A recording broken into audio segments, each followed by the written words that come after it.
Today, a municipal roadmap for AI governance. Where do you start?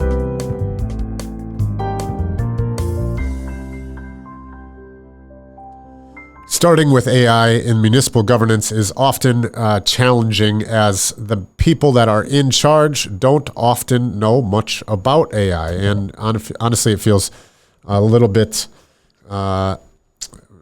heavy to start. So today we're going to go over what you should be thinking about, the basics of where to start for your municipality or for your public sector. And quite honestly, a lot of this translates into the private sector as well. So let's get started. The starting point for public sector AI, you need a philosophical anchor. You need a narrative that people are going to follow, and it's got to be simple. Many people would think vision statement of where your administration is going with AI. Try to, when doing this, the way that I would say, like something very simple, is humans first. We're not going to use AI to just cut jobs and cut costs. We're going to use AI to grow.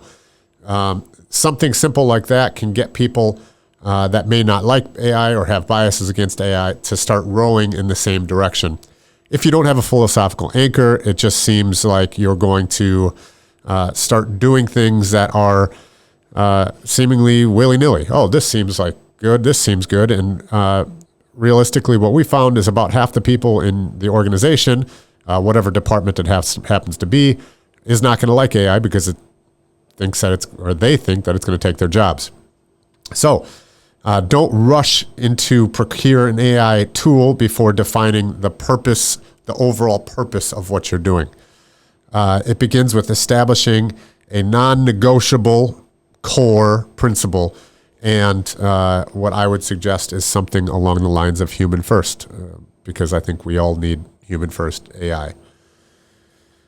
Okay, so you can have the human first vision and have that translate into the department. So whether it be the mayor of the city or the CEO of the business, they come out with the starting point, which is human first, and then the department heads can figure out how to put that into Department of Public Safety or Utilities or Transit or anything.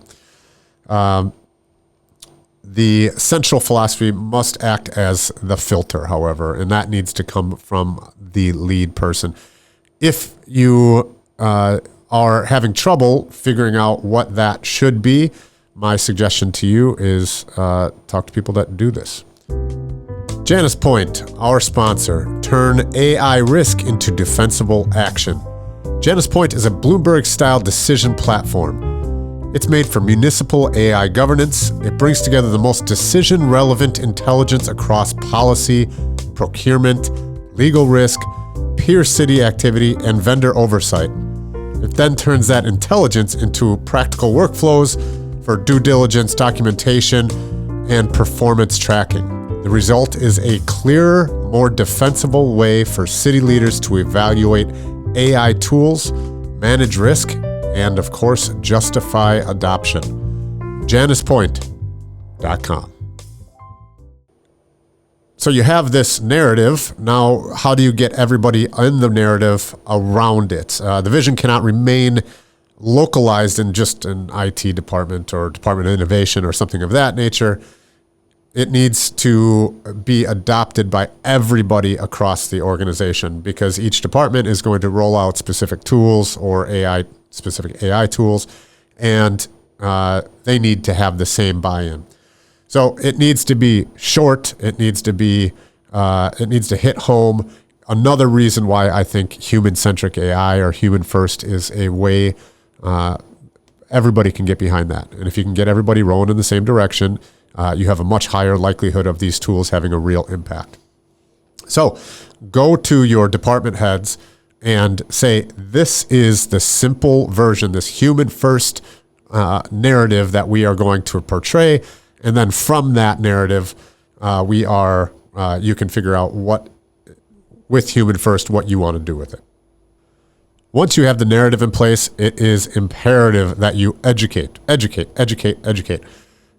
When working with municipalities, I think that you should educate the public, then and also educate the people that are working for you and working within the municipality. So you have fundamentals of what AI can do. And it can be as simple as how to use chatbot, what is happening, the very fundamentals of what's happening with AI. And then you should probably talk about ethical use, teaching citizens their digital rights and how to interact safely. If it's a municipality, different departments, there's going to be security risk. What is a positive? What is a negative? All of these things should go into your education. And then, of course, upskilling. There's going to be basic tools, probably chatbots, that are going to be used first. How do you use there? What's the legality of using certain information in the department, and moving on from there. So when you do education, just think fundamentals, ethical use, and upskilling.